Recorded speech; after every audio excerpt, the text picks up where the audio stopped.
Most of us have received spiritual guidance from someone we look up to in our lives. This could be a parent, a young men's or young women's leader, a bishop, a stake president, or a parent-in-law. Jethro, Moses' father-in-law, was a spiritual advisor in Moses' life. As we learn in section 84 of the Doctrine and Covenants, Moses received the Melchizedek priesthood from his father-in-law. Jethro came to visit Moses at the campsite of the children of Israel, bringing with him Moses' family. He observed the way Moses was handling his administrative responsibilities and advised Moses to choose able men who could be rulers and judges. Rather than judging his people over every little matter, Moses gave the children of Israel their agency to judge for themselves in preparation for the covenant people they were going to become. Sister Sharon G. Larson wrote, "Agency is the power to think, choose, and act for ourselves. It comes with endless opportunities, accompanied by responsibility and consequences. It is a blessing and a burden." As we will see, the children of Israel did not always pick the right choice. Life might have been easier with Moses telling them what to do, but they needed to learn how to make their own righteous decisions. The first verse of Exodus 19 simply states, "The children of Israel were gone forth out of the land of Egypt." They were finally out from under the jurisdiction of Egypt and entering into the wilderness of Sinai. Think about your own life. Have you ever left a worldly place like Egypt only to encounter a wilderness? As former Egyptian slaves, the children of Israel had left behind the only world they had ever known. To help them find their way in the wilderness, they stopped and pitched their tents at the base of Mount Sinai. This mountain was symbolic of a temple, and the Lord was preparing the children of Israel for a temple experience as they began their journey to become a covenant people. In like fashion, the temple also helps us find our way in the wilderness of life. Elder N. Eldon Tanner said, "The dictionary describes wilderness as an empty or pathless area or region, a pathless waste of any kind, a confusing multitude or mass, and thus those who aimlessly wander through life, confused and uncertain, waste the precious time that they have been given to prove themselves in this important stage of their existence."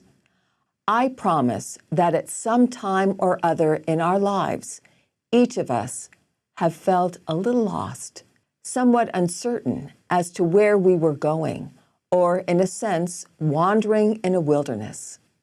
But the Lord has told us how we can find our way, admonishing us to trust in the Lord with all thine heart, and lean not unto thine own understanding. In all thy ways acknowledge him, and he shall direct thy paths. Exodus 19 describes how Moses went up unto God, and the Lord called unto him out of the mountain. The Lord told him to tell the children of Israel, "Ye have seen what I did unto the Egyptians, and how I bare you on eagle's wings, and brought you unto myself." Eagle's wings are symbols of God's power and protection. An eagle is not bound, as men are, to the earth, but soars in the heavens.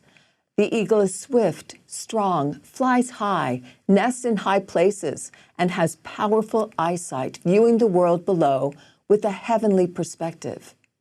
Symbolically, the Lord comes down from the heavens to bear his children on his wings to safety.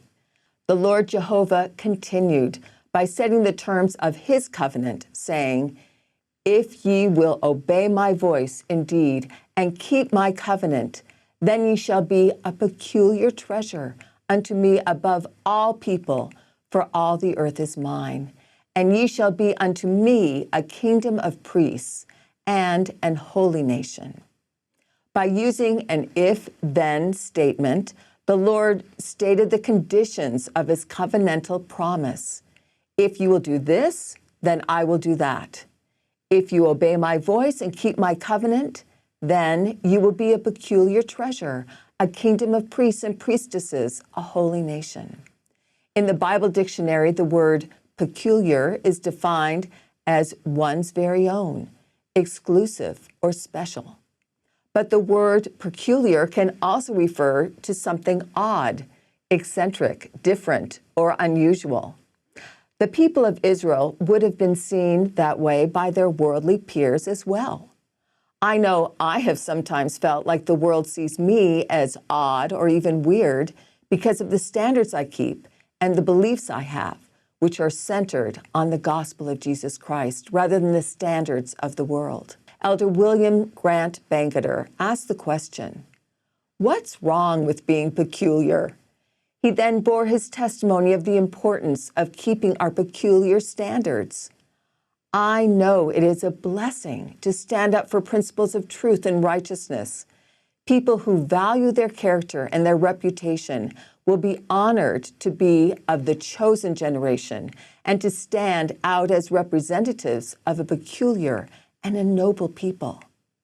When the Lord used the word peculiar, He is expressing the idea of something select, precious, or endeared, something exceedingly prized and sedulously preserved. He had preserved the children of Israel on eagle's wings, protecting them from destruction. He will also preserve us today as we deal with our own battles and wildernesses. President Nelson reminded us, when your greatest desire is to let God prevail, to be part of Israel, so many decisions become easier. So many issues become non-issues. You know how best to groom yourself. You know what to watch and read, where to spend your time, and with whom to associate. You know what you want to accomplish, and you know the kind of person you really want to become. Now, my dear brothers and sisters, it takes both faith and courage to let God prevail. In the New Testament, Peter wrote, "But ye are a chosen generation, a royal priesthood and holy nation, a peculiar people, that ye should show forth the praises of him who hath called you out of darkness into his marvelous light." The Greek word in this New Testament verse that is translated into the English word peculiar means purchased or preserved.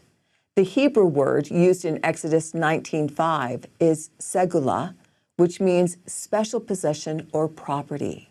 These scriptures help us understand that the saints, as the Lord's peculiar treasure, are his endeared and prized possession, reserved to him for the latter days and all eternity. When we acknowledge his saving power and follow his commandments, we become his holy nation and a kingdom of priests and priestesses. May you find joy in the Lord this week as you follow his commandments and become a peculiar people.